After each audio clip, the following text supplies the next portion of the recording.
Take your soul away, way up in the middle of the sky. Take your soul away, way up in the middle of the sky. Ezekiel, Ezekiel, take your soul away. I know that there's a story about you and how you got into music, and it was specifically about your violin. Would you mind sharing that with us? Yeah, it's beautiful. It's my earliest memory, and it's really something that's super precious to me. And I'm actually, the next time I see my mom, I want to interview her about it because I have my memory and I'd like to know her memory. Um, my siblings, so I was quite young, 4, maybe 5, and my mom got each of my siblings a violin, but I didn't get one. And so I remember one Saturday morning, I got out of bed and I went to my parents' door and knocked on their door, and my dad opened the door, kind of like, what is this? And I said, I want a violin. And I think they were just like, but they got me one. And I took violin lessons with a childhood friend. We're still friends now. We kind of grew up together. It was just it's important to me because it shows, at 4 or 5, I don't really, there was something in me calling out to explore this instrument and sound making. And, I probably didn't have an intellectual understanding of it. It's not like making a decision at 30 or 40. I was 4 or 5. So that's an interesting sort of part of my myth. That's an interesting. And then I remember the experience, and this is one of the most powerful things in my life. I remember the lessons and the instructor, showing us how to hold the violin and hold the bow and to move the bow in a certain way to get sound. Incidentally, violin is one of those instruments where the on-ramp just to produce sound itself can take like months or years. It was my earliest recollection of there was nothing in my way.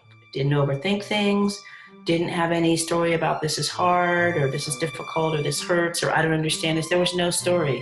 She showed me and I did it. She showed me and I did it. And I enjoyed it. And so I refer back to that constantly throughout my day and my weeks, because I had no limiting story, and someone showed me something and I just imitated and embraced it.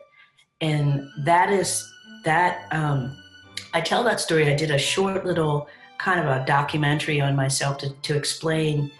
People starting to follow the channel and they're like, where's this coming from? What's your, so I put together a short thing, and I open with that story because it really is the origin of, it's the earliest recollection I have of desiring to be musical, and it's a early and powerful success as a learner and as a creative person. It's a very validating experience for me because there was no struggle. The desire in me to create music was first and foremost, and everything came through that. And that's the other reason is that's what I'm circling back to now. The whole Chantmagick project is like, as an adult person of a certain age, I have my response to social chaos and political chaos around us in this particular moment in American life and globally is I want to reaccess and reactivate the part of myself where I have direct communication with my highest self, my simplest self, myself that exists before and beyond identity, and that's a very powerful entity, sort of like my life force. It's coming through Essence, me. Yeah, your soul, really. Point, this physical container that's able to express these things in this moment isn't going to be here in my life force. Perhaps we'll go somewhere else. There are thousands of theories, but I'm grateful for my life force, and I want to have, I want it to radiate from me so that I can be of service as an instructor. And with music, I feel like I can offer something that helps me calm down and be, reaccess what's good in me. And it seems helpful to other people. The comments when I upload a video, the comments are beautiful. People have said all kinds of things. Someone said, my child just calmed down. I did I one live believe it. performance recently, and someone said I was so angry today, and now I feel great. I mean, I'm not asking for people to say anything, and people have literally said stuff I couldn't even imagine. So that's great. I'm doing something that's meaningful, and it's providing value for some people. Yeah. So that's good. That's, That's all we can really hope for in a way. I mean, especially when it comes to the arts. Yep. I've sung and played instruments and things, and I have horrible stage fright. I have social anxiety. Remember one time I sang a song that I wrote a cappella at a charity event, and people came up to me, tears in their eyes, and they're like, that I just thank you so much for singing that song. It was just like floored. The time that you spend working on that, you put little bits of your soul into all of your music, and then to see how that directly affects people, hardly anything compares to that. When you're in service of others and you're providing them with something that gives them greater value or meaning or depth of their own spirit, or, just seeing that they're not alone in this world. I mean, it's just priceless, absolutely priceless.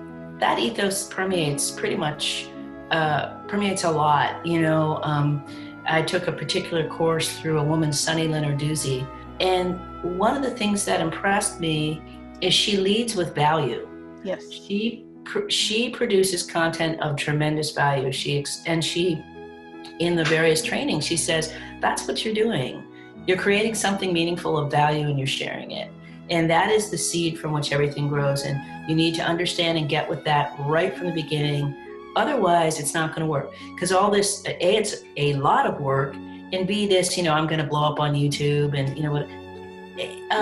it's not going to, even if that does happen, it's not going to be overnight. This isn't about like getting anything quickly. You have something that you feel excited about, and you want to put the time and energy into capturing that and sharing it.